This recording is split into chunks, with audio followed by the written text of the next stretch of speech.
이것도 약간 회피형스러운데 그럼 이번 생에는 연애하면 안 되는 거 어, 아니야? 어. 대화를 하자고 하면 두 배로 헤어지고 싶은 것 같아. 특히 이제 MBTI로 따지면 NF 성향이 있으신 분들, 특히 뭐 직관형이라든지 이런 분들이 이런 사람에 대한 기대가 좀 높으시기 때문에 실질적으로 좀 내 연인과의 관계 혹은 지인과의 관계에서 좀 적용해 볼 수 있는 3가지 방법을 제가 알려드릴 건데요.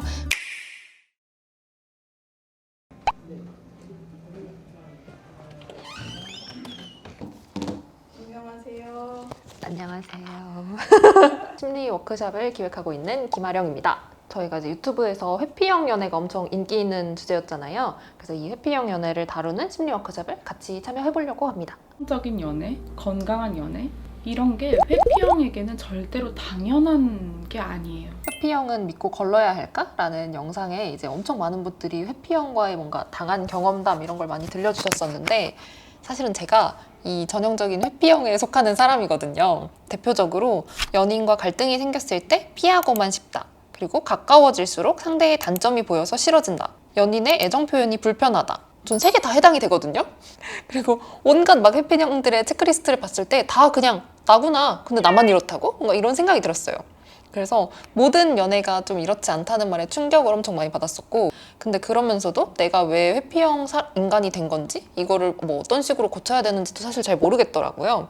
자기가 저처럼 이제 회피형 인간에 속하거나 아니면은 회피형과의 연애에 조금 관심이 있는 분들을 위해서 회피형을 위한 거리두기 사랑법이라는 심리 워크숍을 만들었고, 오늘은 이제 그 워크숍에 같이 참여를 해보려고 합니다. 워크숍은 이제 온라인 줌으로 진행이 될 건데요. 시간이 얼마 안 남아서 빠르게 접속을 해볼게요. 네, 반갑습니다. 여러분, 트로스트 워크숍에 오신 여러분 너무 환영하고요. 인사 먼저 드리겠습니다. 안녕하세요. 저는 멘토 차예랑이라고 합니다. 반갑습니다. 네, 안녕하세요. 안녕하세요. 반갑습니다. 별명은 나인이라고 요 옆에 나인이라는 책이 있어서 지어봤고요. 아, 책 이름이군요. 네. 동기는 제가 회피형인 거를 되게 얼마 전부터 알고 있었는데, 근데 그 전에 연애에서도 뭔가 문제가 많은데 그게 회피형 때문일 거라는 생각은 전혀 못하고 뭔가 연애를 되게 음, 지속을 해왔어요. 근데 네. 그러다가 다 헤어지고 있는데 뭔가 관계에 대한 생각이 전혀 없어지고 나서야 뭐 유튜브 영상 같은 것들 이제 찾아보다가 내가 음, 그렇게 그때 괴로웠던 것들이 사실은 내가 회피형이었기 때문이었구나 뭔가 나중에 알게 된 거예요. 근데 또 그쵸. 훗날 뭔가 다시 연애를 하게 된다면 조금 더 건강한 연애를 해보고자 신청하게 되었습니다. 네, 나인님 너무 잘 오셨습니다. 반갑습니다. 오늘 말씀해주신 내용 들으니까 관련해서 많이 도움을 얻으실 수 있을 것 같네요. 감사합니다. 저는 김발이라고 하고요. 제 지난 연애가 상대방이 회피형이었던 것 같다는 생각이 들더라고요. 아, 네네. 그래서 그때는 이별의 원인도 잘 모른 상태로 이별을 당해가지고 조금 힘들었었는데, 이제 뭔가 혹시나 그런 사람이랑 또 마주치게 된다면 잘 만나기 위해서 어떻게 하면 좋을까 약간 생각해서.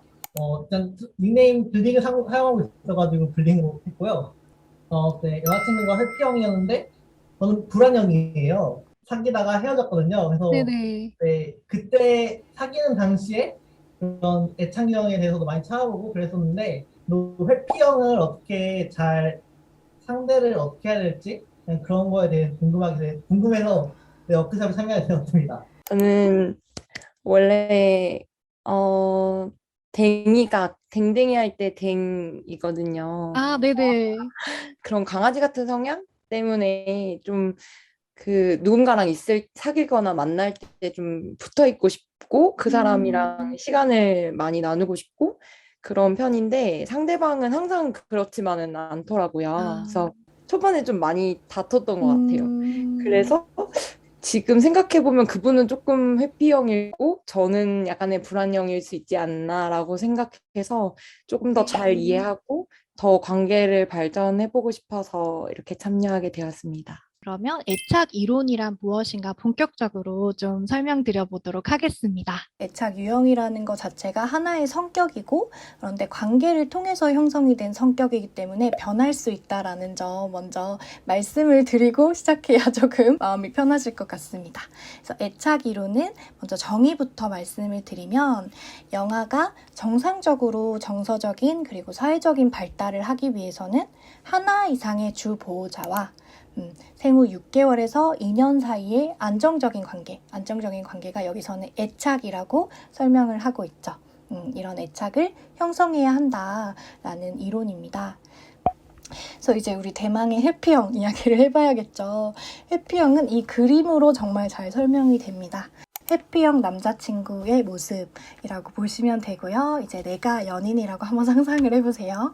그래서 해피형 연인을 만나러 가서 자기야 이렇게 데이트 가서 너무 반가워가지고 막 인사를 하는데 아까 댕이님처럼 이렇게 댕댕이처럼 막 반갑게 인사를 하시는데 이제 해피형 남자친구는 노트북을 보면서 일을 하면서 자기야 왔어?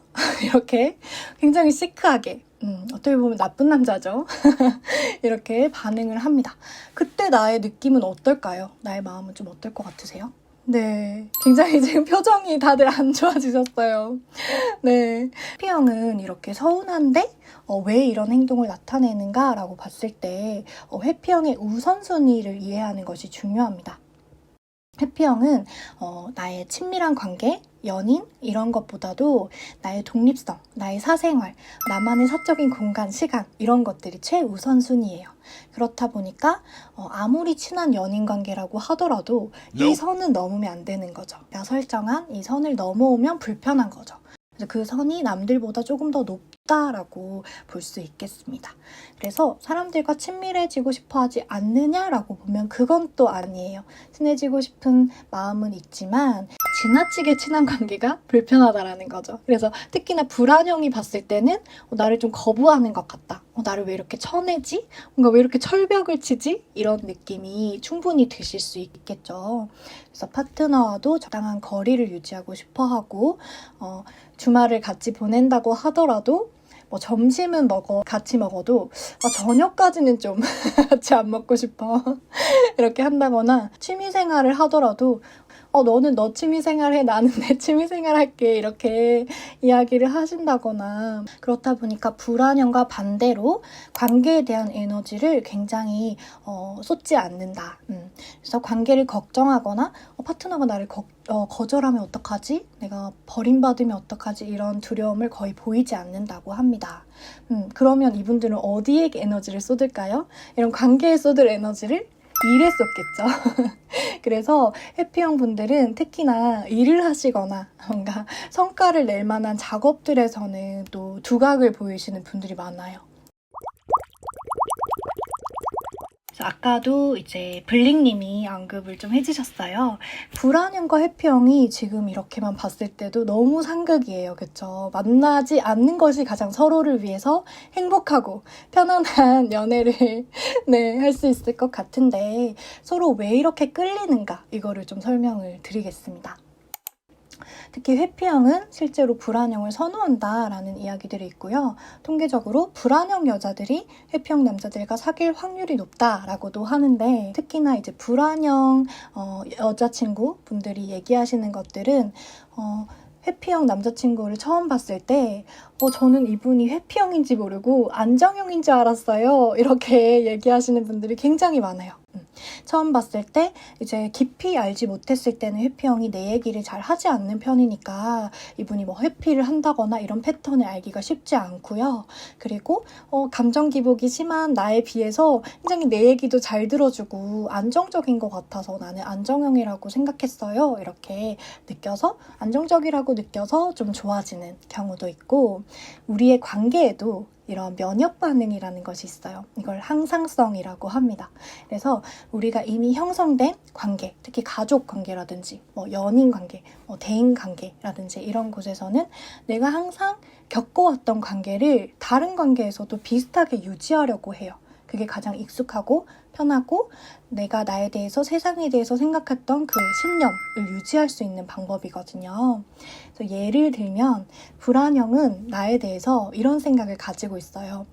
나는 그래. 역시 관계가 가장 중요한 사람이야. 나는 역시 댕댕이야. 나는 역시 사람들은 왜 이렇게 나를 싫어할까? 왜 이렇게 나를 거절할까? 막 이런 세상에 대한 신념이 있어요. 그쵸? 그런 경우에 이제 회피형을 만나면 이런 신념들이 더 강화가 되는 거예요. 그래, 맞아. 역시 이런 거절 사인들을 계속 받으면서 그래, 역시 나는 관계가 소중한 사람이지. 그래, 역시 나는 왜 이렇게 사람들은 나를 계속 떠날까? 이런 신념들이 익숙한 신념이 다시 한번 반복이 되기 때문에 이런 관계를 가장 익숙하게 슬프긴 한데 네, 굉장히 반복이 된다라고 볼 수 있고 그러면 이렇게 서로 끌린다는 것까지는 알겠어요.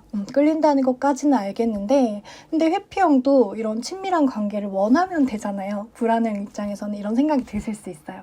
근데 왜 회피형은 이렇게 그런 마음이 없는 건 아니라고 하면서 이런 관계가 힘들까요? 라고 질문을 했을 때 이런 생각을 한번 해보시면 좋겠어요. 우리가 처음에 어떤 사람들과 친해졌을 때 어떻게 친해지는 것 같으세요? 주로는 내 얘기를 좀 꺼낸다거나 내 힘든 얘기, 나의 감정 표현을 하시면서 친해졌을 거예요. 그쵸? 정말 매일 만나는 동료라도, 직장 동료라도 내 얘기를 안 하고 일 얘기만 하면 친해진다는 느낌 별로 없으시잖아요. 그쵸? 그래서 20년을 봐도 그냥 서먹서먹하고 그냥 동료야 이렇게 선을 긋는 그런 느낌이 있으실 텐데 그런 동료 같은 관계가 가장 편한 사람들이 회피형이라는 거죠. 연인이라도 동료처럼 상사처럼 대하는 특성이 있으니까 친밀한 관계가 힘들다. 중요한 개념. 네, 이거를 꼭 메모를 해주시면 좋겠어요. 불활성화 전략이라고 하는데요. 이게 좀 말이 조금 어려워요. 발음도 조금 어렵고 활성화 전략을 반대로 해서 활성화하지 않는 전략이라고 보시면 돼요. 그래서 애착 기간을 활성화하지 않는 거니까 친밀감을 억누르기 위한 어떤 나의 자동적인 무의식적인 행동이나 사고방식이다라고 보시면 가장 이해가 잘 되실 거예요. 그래서 집단 토의에 드디어 넘어가게 되었어요. 이 상황들을 보시면 여러 가지 두 가지 상황이 나타나 있는데요. 이 상황을 한번 보시면서 이 상황에서 어떤 갈등이 일어날까? 내가 이 주인공이라면 혹은 이 주인공의 연인이라면 어떤 갈등이 일어날까 좀 한번 얘기를 해보려고 하는데요. 27살의 민수는 지난 5년간 만나온 상대가 자신보다 지적이지 못한 사람이라고 생각한다. 그들은 서로 사랑하는 사이지만 민수는 항상 만족스럽지 못한 부분이 있다고 느꼈다. 항상 어딘가 허전한 느낌이 들었고 아주 가까운 곳에 훨씬 더 나은 사람이 자기를 기다리고 있을지도 모른다는 느낌을 지울 수가 없었다. 제가 실제로 이런 적이 되게 많았어서 근데 그 댕이님이 네. 뭔가 상대방이 이런 감정을 느끼고 있다고 하면 이제 대화를 한번 해보고 싶다고 이제 말씀하셨잖아요. 네네. 그래서 저도 이제 상대방이 대화를 한번 해보자고 뭔가 이야기를 한 적이 있어요. 티가 났는지. 근데 저는 이런 감정을 느낄 때에도 사실 그 사람과 좀 헤어지고 싶다는 생각을 많이 하는데 대화를 하자고 하면 두 배로 헤어지고 싶은 것 같아요. 저도. 대화가 너무 불편하고 그 어, 뒷면하기가 되게 싫더라고요, 저는. 그쵸. 네. 너무 중요한 얘기네요. 댕이님과 나인님의 이런 역동이 조금 느껴지는 것 같아요. 불안형은 이런 상황에서 충분히 좀 더 불안해지고 빨리 직면해서 뭔가 해결하고 싶어 이런 마음이 든다면 회피형은 이런 얘기를 하거나 하는 것 자체만으로도 굉장히 싫고 부담스럽고 얘기하기 싫고 떠나고 싶고 이별하고 싶고 이런 마음이 든다. 서로 이제 정말 다른 행성에 있는 것처럼 정말 그런 차이가 좀 느껴지셨을 것 같아요. 요즘 고민들을 좀 연애와 관련된 고민 혹은 관계와 관련된 고민이 있으시다면 좀 나눠보면 좋을 것 같은데요. 쑥스러울 수 있으니까 또 손을 이렇게 반응을 눌러가지고 조금 용기를 내주셨네요. 용기라기보다 정말 얘기를 하고 싶었는데요. 하고 싶으셔서 너무 잘 됐네요. 네. 약간 듣다 보니 저는 정기적으로 한 번씩은 자유를 갈망할 때가 있는 것 같아요. 네네. 그걸 뭔가 권태기라고 부르기도 하잖아요. 그래서 네. 저는 스스로 뭐 권태기인가? 라고 생각을 하고 그냥 또 그 사람이 좋아지면 그냥 그렇게 지나가고 그랬기도 하고 아니면 제가 조금 불안할 때는 뭔가 나 권태기인 것 같아서 너가 좀 잘 해줘야 된다. 약간 이렇게 표현도 해보고 여러 가지로 해봤거든요. 그래서 네네. 제가 겪는 이런 정기적인 권태기가 왜 오는 음, 거며 음, 어떻게 하면은 더 안정적으로 연애를 해나갈 수 있을지가 궁금하고 네네. 아까 불안형에서도 이제 항의 행동이라는 것이 나타나고 뭔가 내가 원했던 욕구들 이런 것들이 채워지지 않는다. 상대방이 내가 원하는 만큼 친밀감을 주지 않는다라고 느낄 때 오히려 상대를 밀어내거나 좀 나도 너 별로야 라고 이렇게 사실 하는 것처럼 있잖아요. 사실은 그 사람한테 사랑받고 싶어 라는 말을 하는 건데 너가 그렇게 나 안 좋아할 거면 나도 너 싫어 이렇게 말하는 것처럼 그런 행동들이 권태기로 나타날 수도 있고 혹은 헤어지길 바라지 않으면서도 너무 자주 헤어지자 이렇게 막 얘기를 한다거나 그럼 상대방이 나한테 사랑한다는 말을 안 하거나 아니면 몇 시간 동안 연락이 안 되면 나도 똑같이 몇 시간 연락을 안 하고 말을 안 한다거나 이런 부분들이 사실 사랑받고 싶다는 표현? 그런 걸로 나타날 수 있어서 충분히 댕이님이 얘기하신 것들이 나타나실 수 있을 것 같아요. 제가 좀 회피적인 성향이 있었을 때를 보면 대화를 해서 이제 갈등을 푸는 거는 좋은데 그 타이밍이라는 게 되게 필요하더라고요. 그 어느 정도 생각을 정리하고 대화를 나눌 때까지 기다려주는 길 원하는데 이제 얼른 갈등을 해소하려고 이제 조금 뭐라고 해야 되지? 속도가 조금 다르다? 그런 데서 갈등이 좀 빚어지더라고요. 그래서 대화하는 건 되게 좋은 것 같고, 두 사람 간의 속도를 맞춰가는 그 과정이 되게 중요할 것 같다라고 이제 또 느꼈어요. 감사합니다. 또 다른 입장에서 얘기를 들어보니까 네, 또 새로운 시각을 또 접할 수 있는 것 같아서 좋네요. 제가 완전한 회피형이기보다는 약간 그 혼란? 짝 이런 부분이 있다고 느껴졌는데 왜냐면 네네. 저는 항상 그 연애 패턴이 엄청 똑같았던 것 같아요. 처음에 시작할 때는 막 빠져서 진짜 불안형의 뭔가 성향들을 보이면서 시작을 했다가 정말 급속도로 그 사람의 막 엄청난 그 정말 사소한 이 단점들을 막 찾아내려고 하고 아니면 뭔가 진짜 작은 갈등만 생겨도 확 식어버려서 그 이후로는 그냥 완전한 회피형처럼 행동을 하게 되는 이걸 네네네. 엄청 여러 번 반복을 해왔던 것 같은데 그리고 이게 연애 관계에서뿐만 아니라 뭔가 전반적인 인간관계에서도 좀 이런 특징들이 저한테 있거든요. 그래서 네네네. 들으면서 계속 뭔가 아, 이것도 약간 회피형스러운데 그럼 이번 생에는 연애하면 안 되는 거 어, 아닌가? 어, 그런 너무 생각도 슬픈. 들더라고요. 어, 개선을 해보려고도 나름 노력을 한 것 같은데 이게 뭔가 진짜 몸에서 거부 반응이 오는 것처럼 그냥 안 되겠다, 집에 가야겠다 이런 생각이 좀 많이 들거든요. 네네네네. 그래서 뭔가 이런 사람도 좀 점진적으로 개선이 될 수 있는 건지. 고민이 정말 많이 되셨을 것 같아요. 이런 고민들 되게 많이 하시더라고요. 사실은 뭐 회피형뿐만이 아니라 이제 다양한 성격 유형도 있다 보니까 더 좀 혼합돼서 나타날 수도 있고 특히나 불안형의 경우에는 아까 댕이님도 얘기해 주셨는데 사실 열정이라는 게 급속도로 좀 이렇게 빨리 빨려들고 이상화하고 하다 보면 그만큼 상대방에게 너무 또 급속도로 평가절하라고 하는데 이거를 아예 이렇게 반대로 실망해버리는 이런 경향이 있기도 하거든요.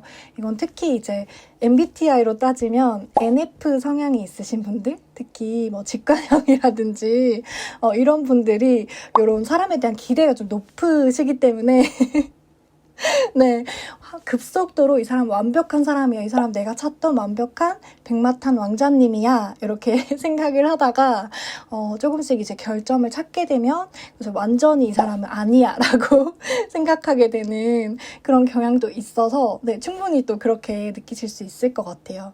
그런 경우에는 이제 조금 더 현실적으로 이 사람을 처음에 봤을 때도 좀 객관적이게 장점과 단점을 똑같이 보려는 노력? 이런 것들 충분히 하시면 이제 회피형과 불안형의 장점을 조금씩 결합을 하는 거죠. 불안형은 처음에 너무 장점만 보는 거고 회피형은 처음에 너무 단점만 보는 거잖아요. 그래서 장점과 단점을 동시에 보는 거를 하시면 현실적으로 좀 더 편안하고 좋은 연애를 하실 수 있다라고 말씀드리고 싶고 그래서 회피형과 지금은 좀 만나지 않았으면 하는 마음도 있지만 이제 끌리게 될 때 어떻게 해피형의 성장을 좀 도울 수 있는지, 그리고 해피형과 관계를 할 때 어떻게 좀 관계를 이어나가면 도움이 될까 지금부터 좀 얘기를 드릴게요. 먼저 해피형의 성장법입니다. 본인이 해피형이다라고 느껴지실 때 이런 부분들을 좀 연습을 하시면 도움이 된다고 하는데요. 그래서 마지막으로 조금 그러면 실질적으로 좀 내 연인과의 관계 혹은 지인과의 관계에서 좀 적용해 볼 수 있는 3가지 방법을 제가 알려드릴 건데요. 오늘 가셔서 바로 좀 적용해 보시면 가장 학습 효과가 크고요. 그 3가지 중에서 한 가지만 좀 할 수 있는 거를 오늘 정해 보시면 좋을 것 같습니다. 첫 번째는 나전달법이라고 많이들 아실 거예요. 내가 불편했던 그 상황에서 내가 느낀 감정에 초점을 맞춰서, 특히나 감정을 전달하면서 내가 거기서 뭘 원하는지까지 얘기를 해주면 정말 부드럽고도 내 할 말을 다하는 소통 방법이 될 수 있다. 더 깊은 이야기가 필요하시다면 네트로스트 앱에서 1:1 추가 상담으로 이야기를 더 이어가실 수 있습니다. 네, 여기까지 정말 긴 시간 동안 함께 해주셔서 감사드리고요. 더 많은 소통과 또 질문들이 있으셔서 풍성한 내용들이 진행됐던 것 같습니다. 오늘 너무 수고 많으셨습니다. 감사합니다.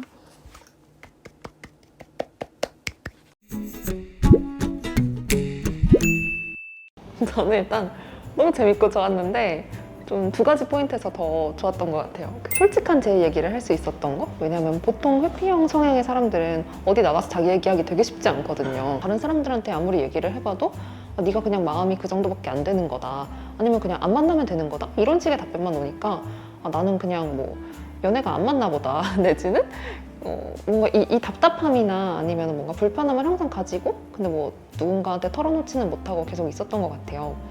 이번 워크숍에서 되게 저랑 비슷한 성향의 분들도 많이 오시고 완전히 그 반대에 계신 분들도 만나서 막 이렇게 싸우면서 얘기도 한번 해보고 나니까 이게 오히려 또 공감받고 위로받는 느낌이 들어서 되게 좋더라고요.